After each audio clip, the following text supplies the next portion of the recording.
The year was 1922. A new vessel, sleek and strange, slid into the waters of Japan. This was HOSHO, the world's first purpose-built aircraft carrier. Her creation marked a turning point in naval history. Japan, once a land of samurai and swords, was now embracing the power of the skies. The birth of HOSHO was not solely a Japanese endeavor. It was a collaboration, a fusion of Japanese ambition and foreign expertise. William Jordan, a British engineer, played a pivotal role in her design. He brought with him knowledge gleaned from Britain's own fledgling carrier program.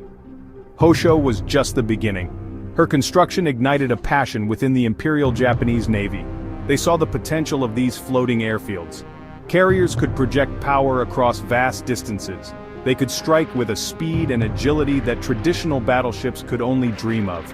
Japan, a nation with limited resources, saw in carriers a way to challenge the established naval powers. The Washington Naval Treaty of 1922 dealt a blow to Japan's naval ambitions. It imposed strict limits on the size of their battleships. Faced with this setback, Japan made a fateful decision. They would double down on carriers. This was a gamble, a leap of faith in a new and untested form of warfare. Many traditionalists within the Navy were skeptical. They saw carriers as vulnerable, their aircraft fragile compared to the might of battleships. But the proponents of carrier warfare prevailed.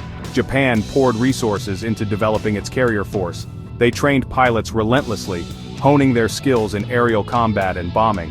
They invested in new aircraft designs, pushing the boundaries of speed and firepower. The goal was clear: to create a carrier force that could rival, even surpass, the best in the world. The conversion of AKAGI and KAGA from battle cruisers to aircraft carriers was a testament to Japan's commitment to this new form of naval power. These massive vessels, originally designed to engage enemy ships in surface battles, were reborn as floating fortresses of the skies. The transformation was not without its challenges. Converting these ships was a monumental engineering feat. Decks had to be extended, hangars built, and complex systems for launching and recovering aircraft installed. The process was rushed, driven by a sense of urgency as war clouds gathered on the horizon. This haste led to compromises. Both AKAGI and KAGA suffered from design flaws. Their flight decks were short and narrow, limiting the number of aircraft they could operate. Their hangars were cramped and prone to fires. These flaws would have deadly consequences in the battles to come.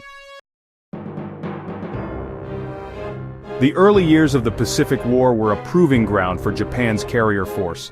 From the surprise attack on Pearl Harbor to the sweeping campaigns in Southeast Asia, the carriers spearheaded Japan's lightning advance. Their aircraft sank enemy ships, crippled air bases, and spread fear across the Pacific. These early victories, however, masked underlying weaknesses. The loss of experienced pilots in the heat of battle proved difficult to replace.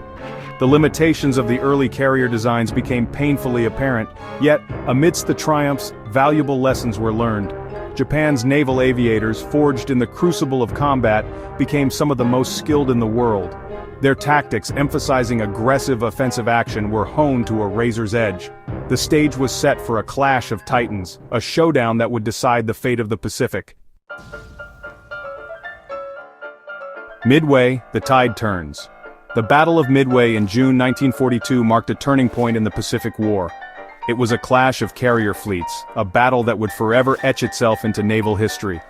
For Japan, it would be a day of unimaginable loss.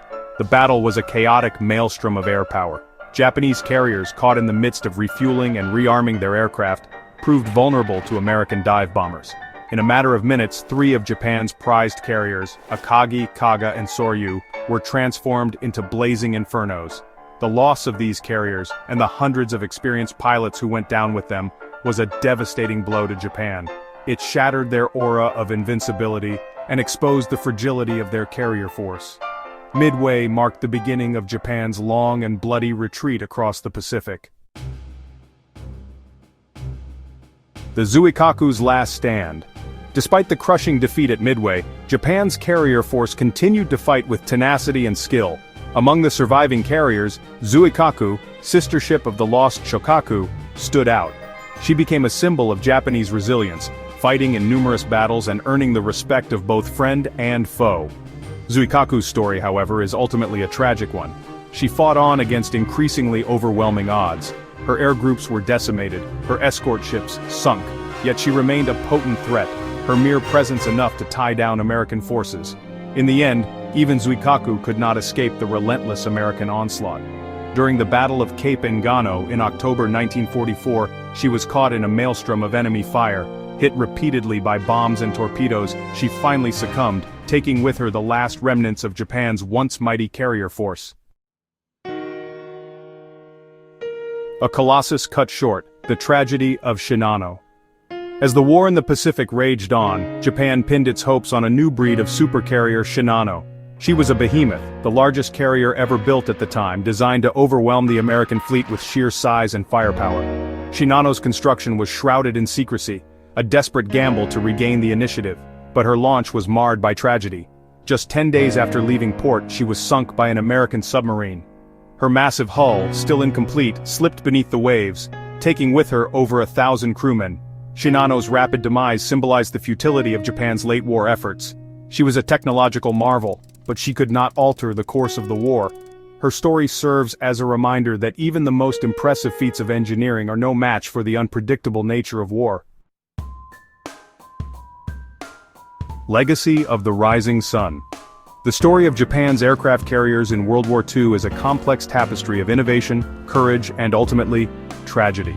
They were instruments of destruction, but they were also testaments to human ingenuity and the relentless pursuit of technological advancement. Japan's carrier program left an indelible mark on naval warfare. Their emphasis on offensive carrier operations, their skilled pilots, and their innovative tactics revolutionized naval combat. The lessons learned from their successes and failures continue to shape naval doctrine to this day.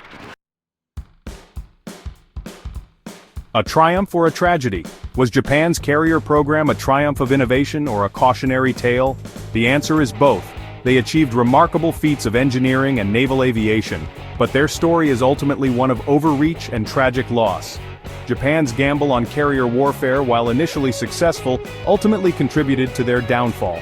Their reliance on a single decisive battle, their inability to adapt to changing circumstances, and their underestimation of their enemies proved fatal. The legacy of Japan's carrier force serves as a reminder that technological superiority alone is not enough to guarantee victory.